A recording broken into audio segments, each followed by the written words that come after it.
questions, there'll be a Q&A at the end, just in the interest of having enough time to cover the material and take any questions. I'm going to go through the presentation first. I'm happy to answer any questions at the end of the presentation. So my name is Melissa Rubel. I'm an engineer with Kipcon. I've been with Kipcon for a little over 15 years now. I've been in the industry for I think around 35 years now. And my specialty is site work, civil engineering. So it's anything but the building. So I do a lot of drainage remediation projects. This is actually one of my favorite webinars to give because I really enjoy drainage projects the most. That is today's topic. We're going to be talking about different types of drainage issues that we may encounter in the course of either managing or living within an HOA community, and how similar problems can often have different types of solutions necessary.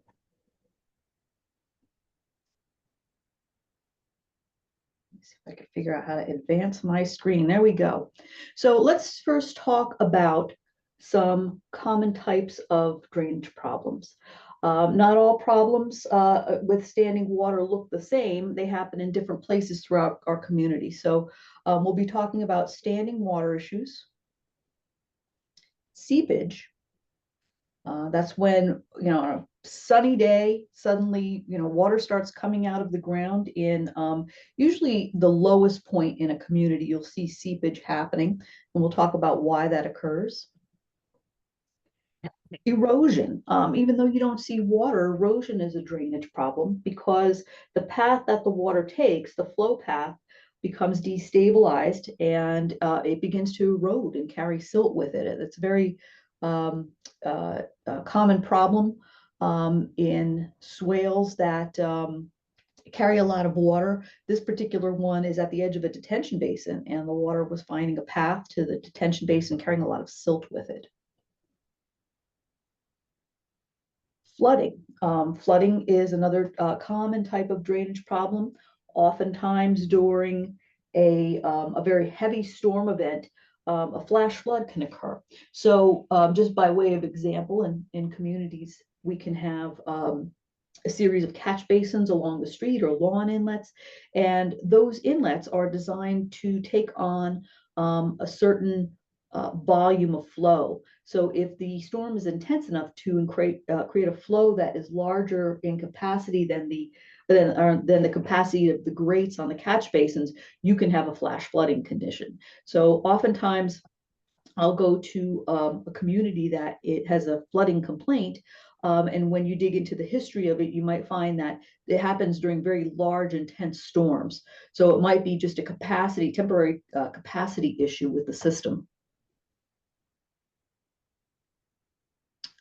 Another type of common drainage problems in HOA communities are poorly functioning stormwater basins.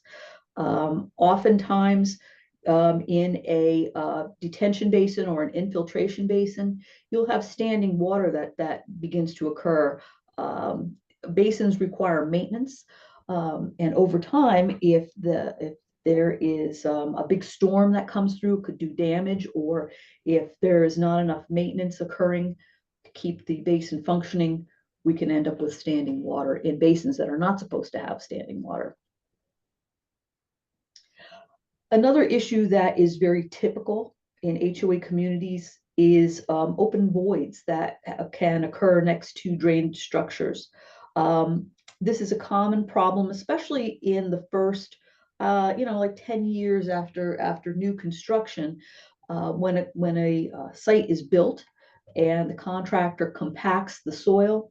Oftentimes around drainage structures that are underneath the ground, there's concrete box oftentimes that the compaction equipment can't get next to. So they have to use other means to compact it. And although the contractor may compact it to it in the best possible manner before putting on topsoil and planting grass, that soil can consolidate over time, especially if there are clay soils on your site. Those soils can consolidate over time and create a depression around the outside of the catch basin box. Sometimes, though, the catch basin box itself, and that's what's happening here in this particular case, the catch basin box needs maintenance as it ages. So in this particular case, there is a riser course of block where the mortar between the blocks and the mortar that's holding on the frame has deteriorated, and water has been getting in there and creating this void. So that's another common drainage problem I see on sites. Groundwater related problems are a category in themselves. So we'll talk about the difference between surface water and groundwater, but groundwater obviously is water that's beneath the surface of the ground, and it rises and falls depending upon the season, depending upon the amount of rain that we've gotten. And in certain low-lying areas, or areas where there is a depression where groundwater can accumulate, if the water table's high enough and there's a freeze thaw action, it can break up pavement. In this case, this is a tennis court that was in a low-lying area over some clay soils, and the water table was quite high. So when the water would freeze in the winter, that freezing would get into any cracks in the surface of the court and expand them. And that expansion and contraction over time with the groundwater near the surface can create this kind of deterioration. So oftentimes with drainage problems, we want to come up with a temporary solution. They're disturbing. People don't want to see water or feel that they are in danger or things aren't functioning properly. And there are a number of quick fixes that are often reached for by HOA communities that are not effective. They may be effective in the short term or give you a little relief, but they're not effective in the long term. So any kind of regrading that you might do to push the water somewhere else may just simply be pushing the water somewhere else. Oftentimes there is the misconception that you could put in plantings or stone that will quote unquote absorb the water. These are often not effective, especially in the case of river stone. And I just want to go back to this slide here.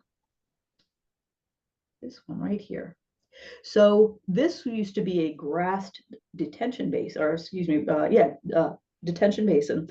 And when it started to fill with water, the solution was, I don't know who proposed it or who implemented it, was to just simply fill it with stone and you won't see the water.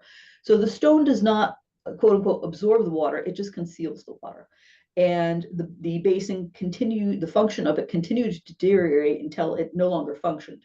So just coming up with a temporary solution where you're not looking at the water anymore will often not work in the long term.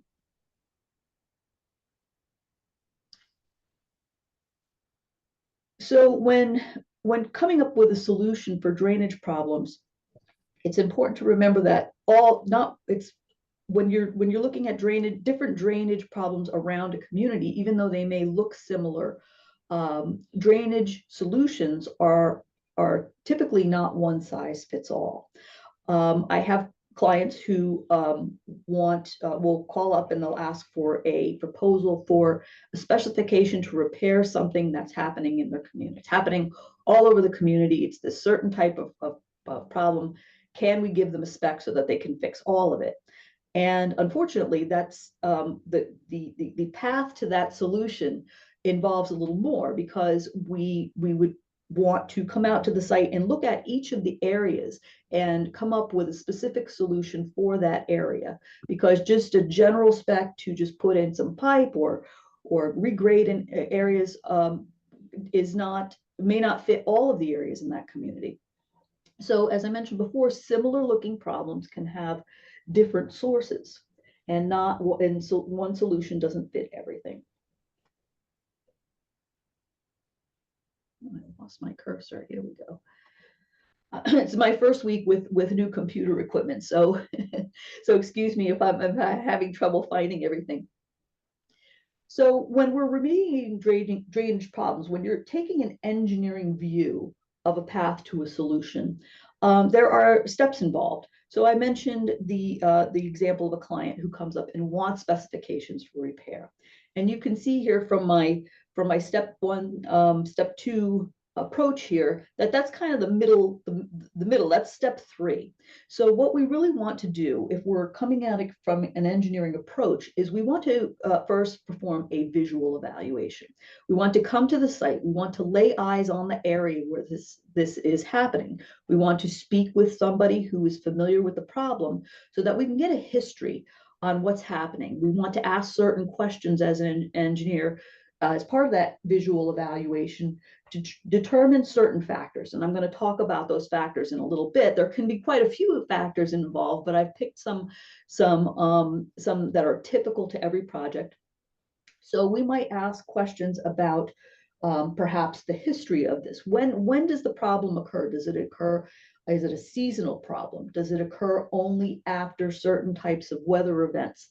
How long has it been occurring? If we determine that we need to know a little more, if the visual evaluation and the question and answer with somebody familiar with the problem is not getting to the root of the matter, we might recommend some testing. I'll give you some examples later on, but just by way of example here, say for example, I did have a client who had a low-lying area and they wanted to put in some drainage measures that would remove the water from the surface of the low-lying area. The area was wooded, and the area had a bit of a sandy soil to it. So one of the possible solutions would be to put in a seepage pit where we can kind of remove the water from the low-lying area and get it to a seepage pit area. But we don't know if we can do that because we would need to know if the soils were compatible with being able to store water that can sink into the ground. So we recommended some soil testing in that area to be done. So it's something that needs to be done in addition to a visual evaluation to come up with a solution. And then once we've gathered all the information, we're at a level of comfort where we can recommend a repair. We'll come up with a specification for that repair. So the benefit of the visual evaluation is that we can see the actual conditions at the site.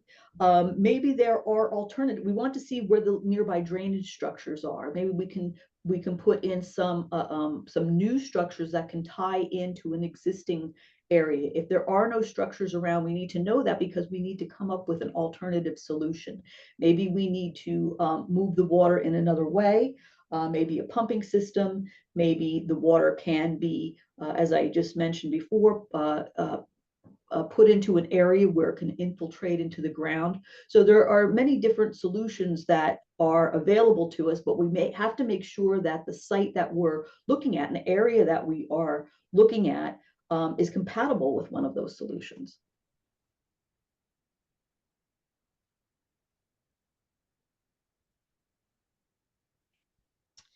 And I just gave you an example of some testing. When the visual assessment is not enough and we need more information, we will recommend testing that is specific to the project or what we're trying to do. And another thing, the second point here about cost-effective remediation. There are some solutions that may not be worth pursuing because they are too expensive. One example is our pumping systems.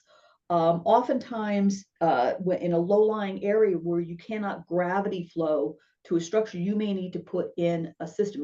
Water flows downhill and you can't make water flow uphill. The only way you can do is to pump it. And sometimes pumping, even though it's a solution, is not always in every case a cost-effective plan. So you kind of have to weigh the benefit of a certain solution with the cost effectiveness of that solution. So the next step after we've done our visual evaluation and perhaps perform some testing is to prepare the specifications. Once you have a recommendation for a solution, An HOA can certainly not go with specifications and call contractors and say, this was the recommendation from the engineer, can you give us a price? But what happens oftentimes with contractors, everybody, and it's not exclusive to contractors, everybody has a different way of implementing a solution. So if you just get bids from a bunch of contractors for a verbal recommendation from an engineer, you may get different scopes of work, different costs to do the project, and it's hard to compare those costs.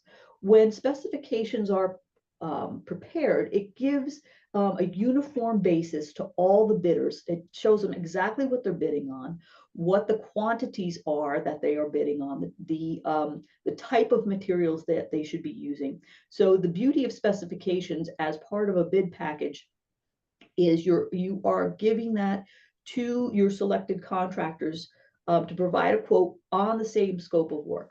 You can look at the costs across the board, and you can see where one contractor is high or low, and you can ask questions. You can you can do an educated comparison on the prices that you're being given.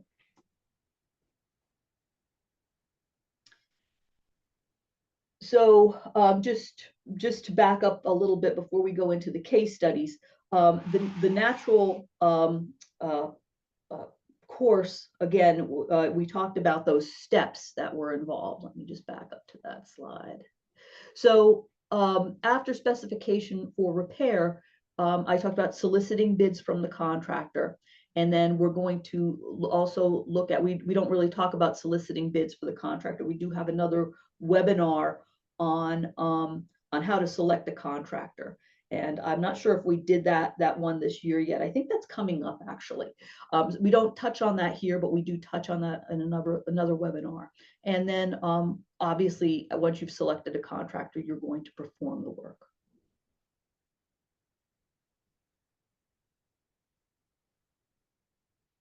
Okay, so we're going to take a look at some case studies. But before we do, I want to talk just about some basics. So as I mentioned, we're looking at a number of factors. When we do that visual evaluation and we do that testing, we're trying to answer a series of questions that's going to give us a clear path to a solution. So there are many questions to ask, but I want to go through some basic ones, and I'm just going to give you some examples here. We're going to look at each case study, and we're going to ask questions such as whether something is groundwater or surface runoff, and we're going to talk about the difference. We're going to look at the different drain times, depending on what kind of structure it is. You're looking for things to drain in a certain period of time. Just because you see water in something when it's raining doesn't mean, you can see a lot of water in something when it's raining, or even the day after, but that doesn't mean it's deficient. It just might mean it's doing its job. So drain time criteria is very important to consider when you are evaluating a problem. We also want to consider, what are the weather conditions that precede the event? Is it Hurricane Sandy? Have we had a drought for 3 months? It's very important to consider antecedent weather conditions. Lost my cursor again. There it is. So how does the water get there in the first place? So this is what's called the hydrologic cycle, and it's pretty simple. So when there's a rain event, say there's a rain event, it lasts a day, then the sun comes out. So some of that rain that has fallen immediately becomes surface runoff, and that's what we see running in the gutters, what we see flowing into the catch basins, or into nearby water bodies or a detention basin. So that's surface runoff. When the sun comes out, a certain amount is lost to evaporation. Plants take up water from the soil, and through the process of what they do, they also release moisture from rainstorms into the atmosphere. Some of that water infiltrates into the ground. And when it infiltrates into the ground, plants within the first few feet will take up that water. The rest of it ends up recharging into the ground, into what's called the saturated zone. So that's where we get groundwater from. So that's why I asked when I'm evaluating something, I'm asking myself, is this ponding per se produced by surface runoff, or is it groundwater? And you'll notice, here's a little prettier picture. You'll notice that groundwater also translates into surface water.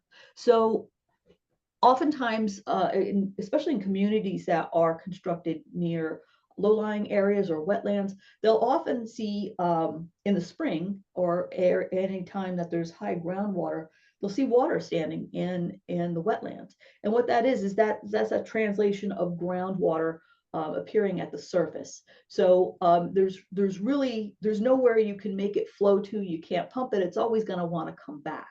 So groundwater, there's special ways to deal with groundwater. Oftentimes too, with structures that have basements, the groundwater may translate to standing water in their basement. And the only way to get rid of it, as I mentioned before, is to pump it. So that's where you get French drain systems. Oftentimes when there's high groundwater, people in communities with basements and sump pumps will report hearing the sump pump constantly kick on, because that's what's happening. The sump pump is constantly trying to deal with that groundwater translating into surface water in their basement.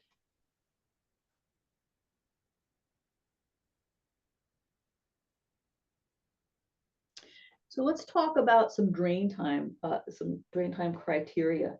So in general, any opening, let's say we get a big rainstorm today, then let's say it ends at noon today.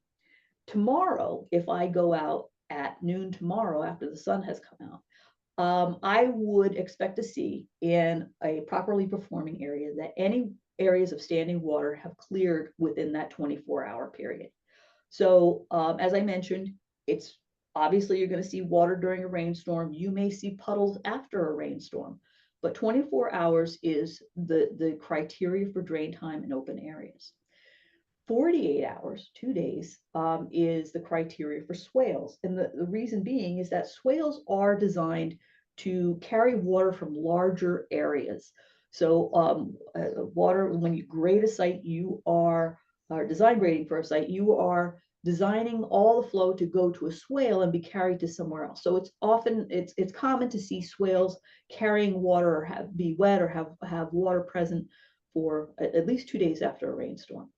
And then, of course, stormwater basins, where the water is ultimately heading within a community, can take up to 72 hours to drain. Now, that goes for whether it's a detention basin on the surface, a retention basin on the surface, otherwise known as a detention pond, or underground detention basin that you don't see. There are chambers oftentimes underneath the ground. Those also need to drain in 72 hours to be considered functional. I want to stress that there are certain times of year when it is appropriate to look at standing water conditions. And that is during the months when the ground is not frozen and the soil is not saturated. So typically between the months of April through November, like up till around Thanksgiving time when things start getting frost and freezing, is the appropriate time to look at drainage problems. During the winter months when the ground is frozen, the water doesn't perk into the ground. There can be ice buildup in certain areas. It's just a fact of the area that we live in. So this kind of time criteria for drainage should only really be used to evaluate surface drainage between April and November. So speaking of which, let's talk about some conditions that can impact the assessment. So communities, as I'm sure you're fully familiar with, need to be plowed when it snows outside. When there's a significant amount of snow, those snow piles can build up. And as the snow melt occurs, as the weather starts to warm up and the piles start to melt, and then they freeze again at night, you end up with areas that are icy. That's really not the time to do a drainage evaluation. The water is not flowing in the directions it's designed to flow, simply because it's obstructed by some temporary ice melt.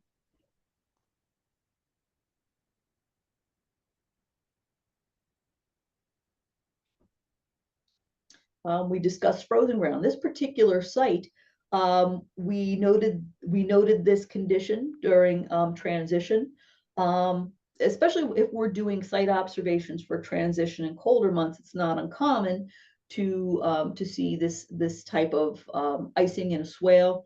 And so at that point, we recommend that we revisit that in the spring to ensure that it is functional. And in fact, even though this ground has some frozen ponding within the swale, during the spring months, it functioned beautifully. There was no issue at all.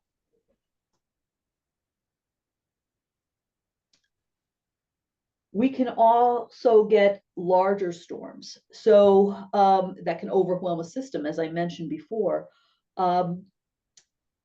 In general, in New Jersey, stormwater conveyance systems, catch basins, piping is designed to convey everything up to and including the 25-year storm. Stormwater basins, attenuation structures like stormwater basins are designed to hold volumes up to the 100-year storm, in which case they have overflow components that are built into, if it's greater than a 100-year storm, the water will go over the spillway into, say, a wetland area or another area where the water can be managed.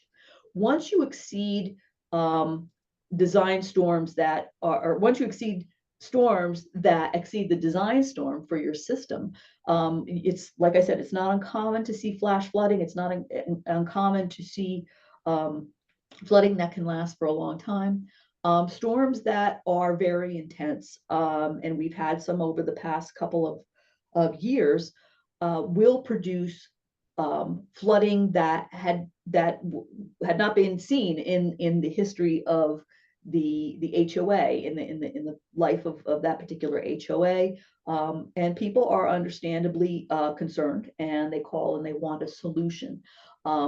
There, unfortunately, sometimes is not a solution to large, intense storms, because it simply exceeds the design capacity of anything that you can put in, that you can reasonably and cost effectively install. Also, in older towns that are low-lying, where the water flows to is often can often build up. Oftentimes the water will flow to a river that has exceeded its banks, and once that tailwater condition is high, it's hard for any water to flow to its ultimate destination, and you get these flooding conditions as well. There is, in my experience, in the with the larger storms in the HOAs, the solutions are very, very limited. All right, so let's talk about some case studies. So keeping in mind what we just talked about, we're going to ask ourselves questions as we go through these case studies. Is it groundwater or is it surface runoff? What's the drain time criteria? What kind of structure is it? How long should it take to drain? And thinking about current weather conditions or recent weather conditions that preceded the problem. The first one is standing water in an infiltration basin. This particular site had 4 or 5 infiltration basins. It was down in South Jersey, very, very sandy soil, very, very high permeability soils. So it was unusual that with these large sandy basins, that there were 2 of them that did not drain. And keeping in mind the drainage criteria of for a detention basin of 72 hours. Here's our questions. Of 72 hours, there was standing water, and you'll notice, and this often happens. Where's my cursor? There it is. You'll notice that the algal bloom in this, when water is standing for long periods of time, especially in the summer when it's very warm out, the water will turn green. And it will, even when the pond drains, it leaves behind that residual green algae look. So that's a sure sign it's not draining properly. So yes, the water was standing through greater than 72 hours. We did not know at that point whether it was groundwater, whether translating into a standing water condition, or surface runoff. And then what were the storm conditions that preceded the problem? They were just typical. There was nothing extraordinary that happened. So in this particular case, we needed to do some testing. So we brought in a backhoe and we did a pit test. I did not drive the backhoe. We had a contractor come in and dig this pit. We dug down about 5 or 6 feet. And again, you'll notice the algal bloom along the backside of that pond there. That water had been standing for a while. So, and you'll notice on top is like a very sandy soil. So in infiltration basins, it's not uncommon to have a layer of sand a foot to 18 inches deep of what they call K5 sand. Is very permeable material, and it allows water to drain very rapidly through the surface. It was installed here, but the pond still wasn't draining. There was still a problem. There it is. So they did within the pit, they did some soil tests, and this is just I pulled out some material just by way of demonstrating. You'll notice the sandy material on the upper left side in my hand there. When you squeeze it, it doesn't hold together. And if you squeeze it and you open your hand, it's still very, very loose. And the sand is wet there, but it's still, you can tell it's very porous. It's very loose. And then on the bottom right there in my hand is material that we found several feet down. Good morning. Any that was update? not encountered or detected by any of the soil testing they did during the design phase of building this prior to building this community. So if you'll notice, if I squeeze it there, it's much more of a clay material. Clay material can oftentimes create a lens layer, a very restrictive layer that doesn't allow the water to seep into the ground. So that turned out to be the problem in this particular case, that there was a lens layer that was underneath this particular basin. Even if we replaced the basin, that water was never going to drain properly. So we created specifications where instead of having this be an infiltration area, we turned it into just an area where the water collects before it moves on to a larger detention basin to the north there. We checked to make sure that the receiving basin was large enough to handle the capacity, which it was. So we turned what was an infiltration basin into just a collection area to feed another basin, and that worked out very well.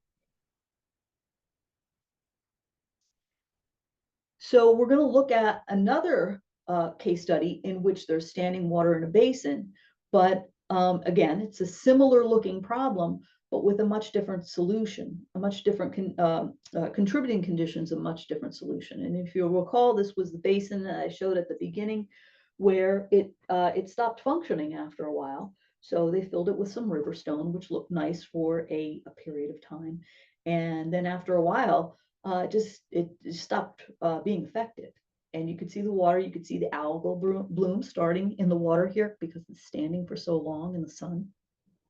And this particular site had very sandy soil, so it was unusual for this basin to have standing water here. This is very, very close to the ocean. The soils are practically just sand. So considering our criteria, was it groundwater or was it surface water? We determined that through visual observation and asking questions and just doing a little digging around in the basin, that this was standing surface water. The drain time criteria for the basin is 72 hours. It was there. The water stands for a lot longer than that. And it was normal storm conditions. Nothing unusual happened, no large storms. So during visual observation, we noticed that all of the inflow points in this basin were filled with silt. You can see the buildup here. This is one of those concrete kind of triangular shaped flared end sections. You can see that it's got quite a bit of silt in it. On the upper right here is the upper left is the outlet structure. So that the only thing that was visible was the top of that grate. So we just dug down a little bit in front of it, because you could see we could tell there was a little head wall area in front of it, and there was a grate that was completely buried in silt. There was silt that was filling the inside of that outlet structure. The bottom right is another inflow point. You could see where we took the elevation instrument and we dug down so we can get a reading at the inflow point, and you can see there's a lot of silt there that's built up. And when we look through the whole site, when we left the detention basin and we went out, we kept looking in structures that were outward from the basin. They were filled with silt. So in this particular case, just years of silt accumulation here have obstructed the pipes, they obstructed the basin, and the system started to fail. So part of the solution here was to first, before we did anything with the basin, was to clean these pipes out, to have all the silt removed from them, have them jet cleaned. And then here it is, very pretty at the end. We had them excavate, after all the pipes were cleaned, we had them excavate all that silt, all that river stone, all the silt out of the basin. And we regraded the basin bottom and provided a stone lined channel here at the bottom. That stone is actually about 3 feet deep, just to ensure that any water that's flowing in is getting down to that sand layer and dissipating. And all the silt is cleaned out now, so they don't have silt flowing into their basin and clogging it up anymore. And it's important to keep that maintained. I admonish them not to just maintain it once and forget about it, but to keep it clean with the jet cleaning. Here's our last and final case study. It is a swale area. So we'll remember that in a swale, this has 48 hours to drain. In this particular community, this swale extends. You see the head wall there. This particular swale extended on the other side. There's a roadway here. It extended on the other side, and for about 500 feet in back of the homes that are on the other side of the street, and up in the other direction as well. These trees you see in the background, there's acres and acres of a wetland area behind here. So what was happening in this particular community, when they got big storms, the wetlands would overflow and creep up into their community, and a large amount of water would end up on the just surface water, would end up doing a lot of damage and scouring their system. And this is what happened after a particularly large storm event. The swales were, the grading in the swales had gotten damaged, and there was now standing water. So just going through our questions, we determined that this was a problem with standing surface water. We talked about swale times needing to drain in 48 hours. That was not happening. And there was a very large storm, and I forget the name of the storm that happened right before this, but it was one of the big ones that did a lot of damage in New Jersey. So this was storm damage.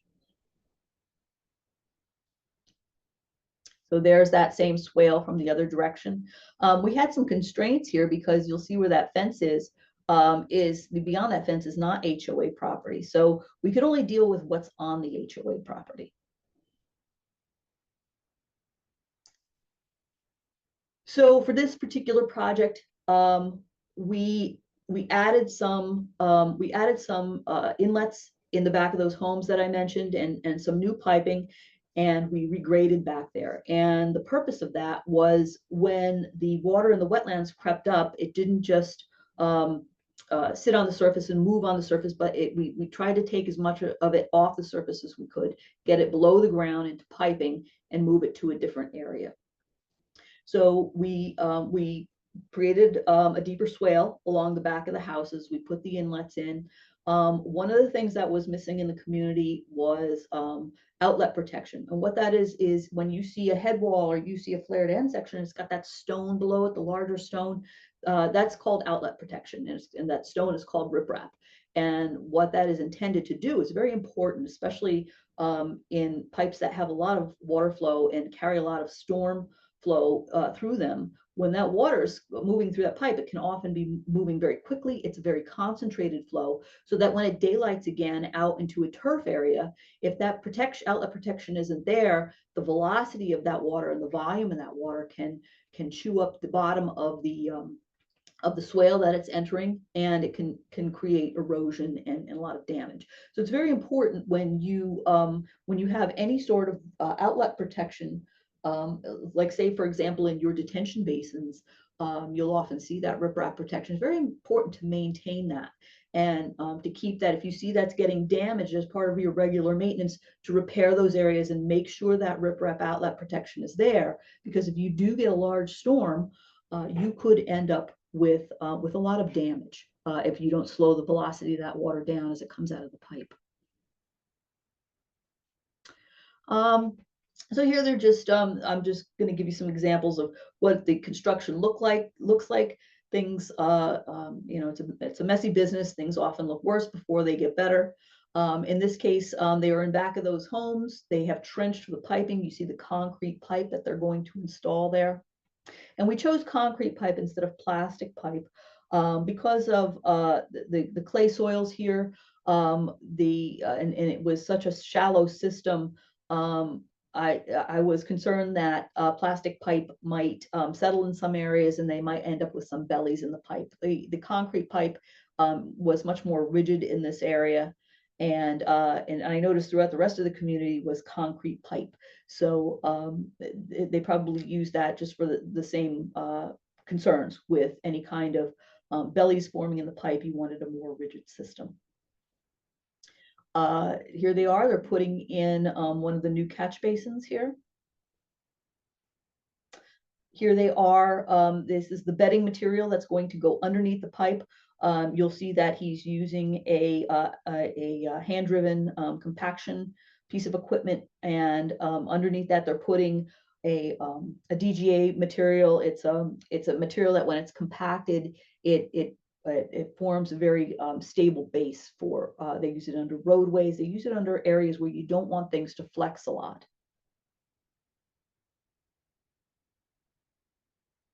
Here's the rough grading.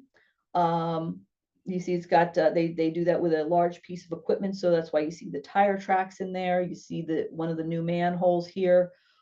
This is on the other side of the street from that initial photo. You can see the head wall here that goes underneath the street.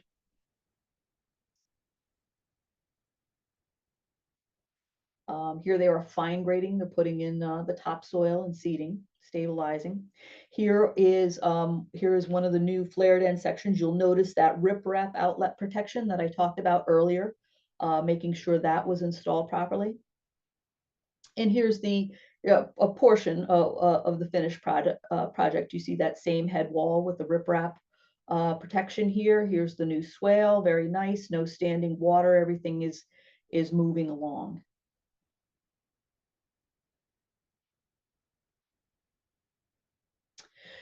So that was our presentation for today. Does anyone have any questions that they'd like to discuss here? We've got about 15 minutes left.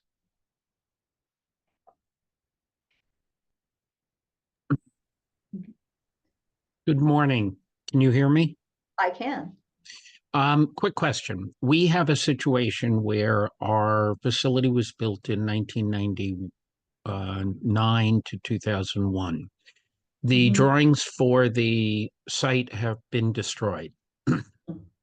So we do not have the site drawings showing all our drainage.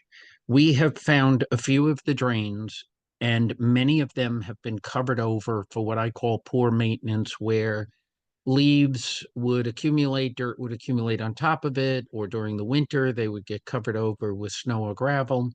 We do have access to the actual outflows. The question is there a company or companies that have equipment that you could like run a fiber optic little creepy crawler or a device, or even a fiber optic cable like they do when they're doing sewer drains out to the street when they're checking a house for sale? If so, could you recommend any? Yes, I've worked with a number of, they're called video inspection companies. Correct. There's two ways they can do it.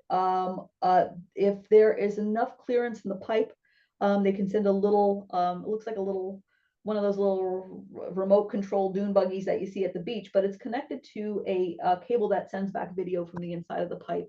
It's Right. very effective at locating areas of the pipe that are blocked, damaged, anything like that, the condition of the pipe. There are several companies that do that. One is North American Pipe, does it, NAP, they go by. Also, Oswald is another company that does that. Oswald does a lot of pipe scoping. I would, Roto-Rooter is great to call when you've got a domestic clog, something like that. The little fiber optic scope that they can send down has a very limited range.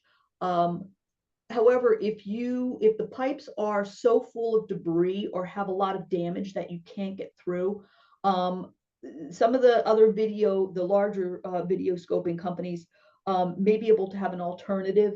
Worst case scenario, where you come to a blockage, you may need to dig it up to figure out what's going on. So, Right. Our issue is not that there is blockage to our knowledge.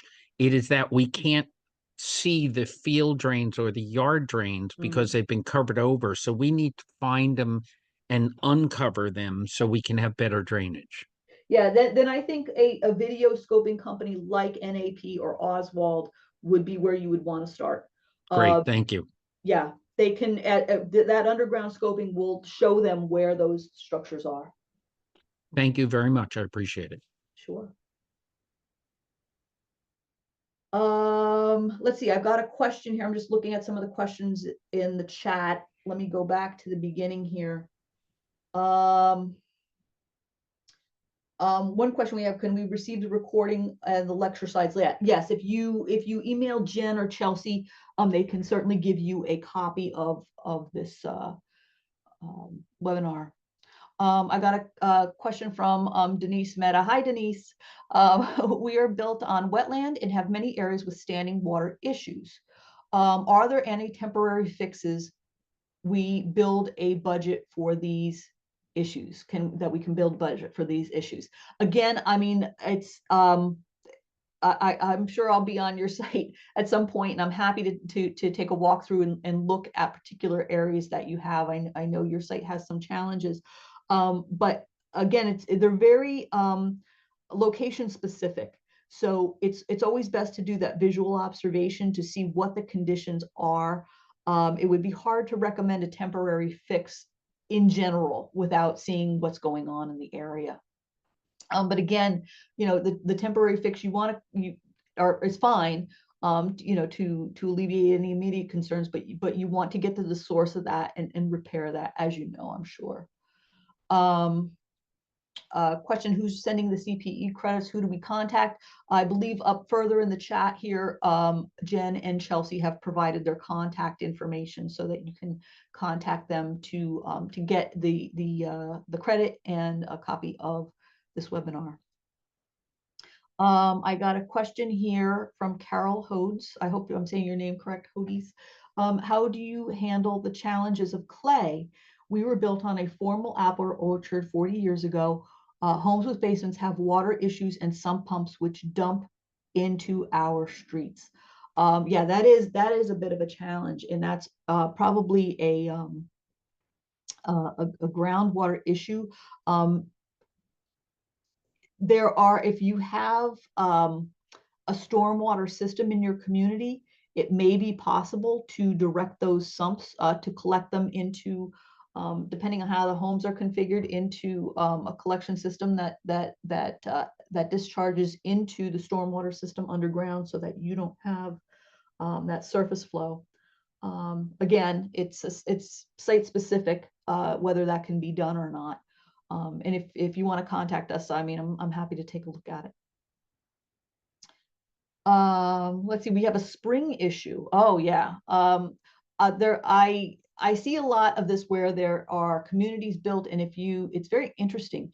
If you look, there might be, like, say in a row of homes, there's maybe 5 townhomes, say, with basements, and only 1 or 2 of them are getting water in the basement.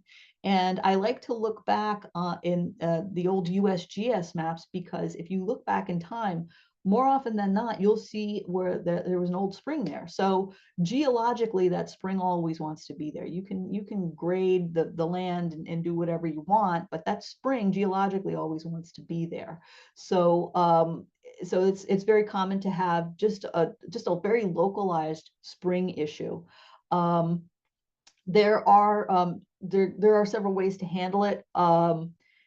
You may need to create an area that, when that spring arises, that it flows into that area. Again, if you can't gravity, you have to pump it.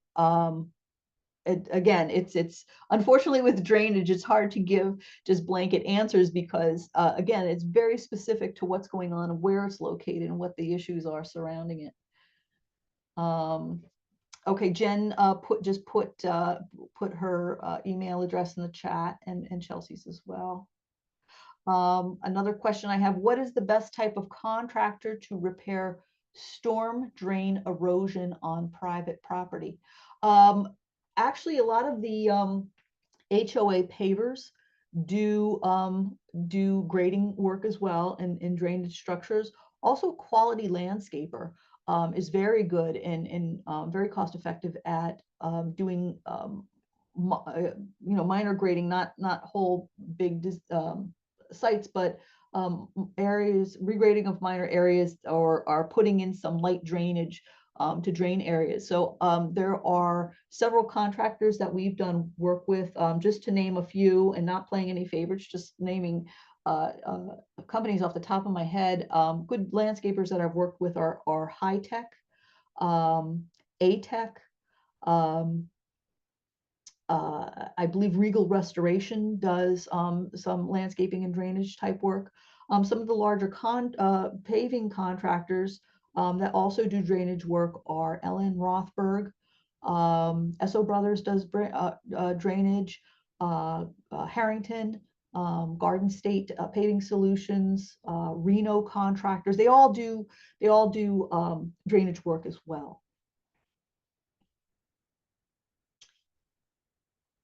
Let's see. I've got one last one here. I am having an ongoing issue at my property. Your company actually did the transition study. The developer's company performed it 2 times and still is not clearing the water. Will sit for at least 3 weeks after it rains. Do you know what further steps to take?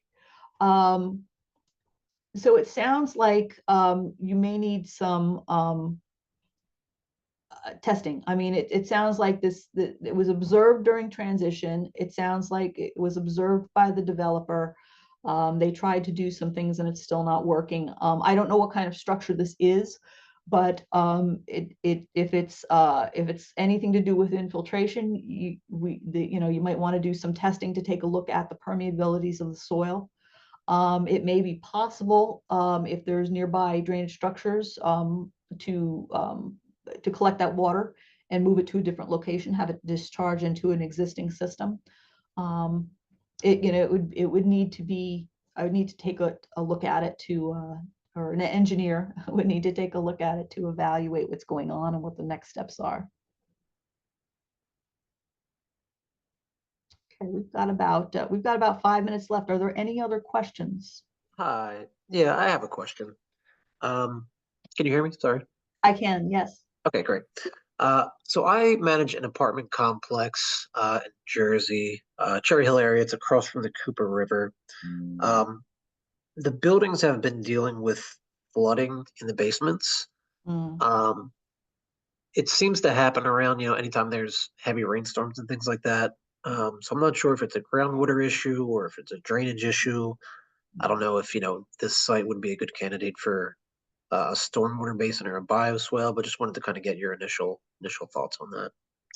Yeah, it could be a combination of both.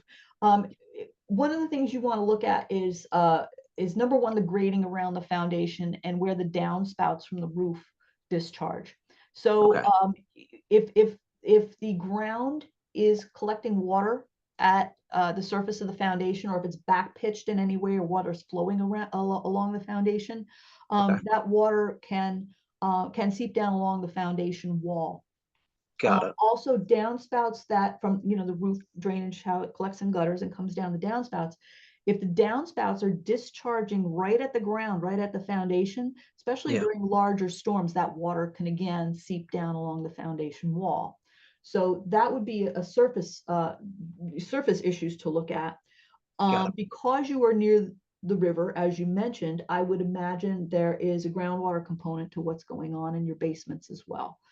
Just Got sight it. unseen, and having done several types of projects like this where there's a combination of surface and groundwater, there is the possibility that you could put in a larger sump system. However, there is, if groundwater is hard to control, it can be very unpredictable, and even putting in a sump system or putting in a larger sump system will oftentimes alleviate some of that large storm. But if you get a very large storm, a French drain sump system in a basement can become overwhelmed, even if you have taken those measures.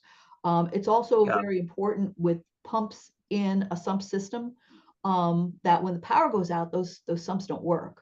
So, Yeah.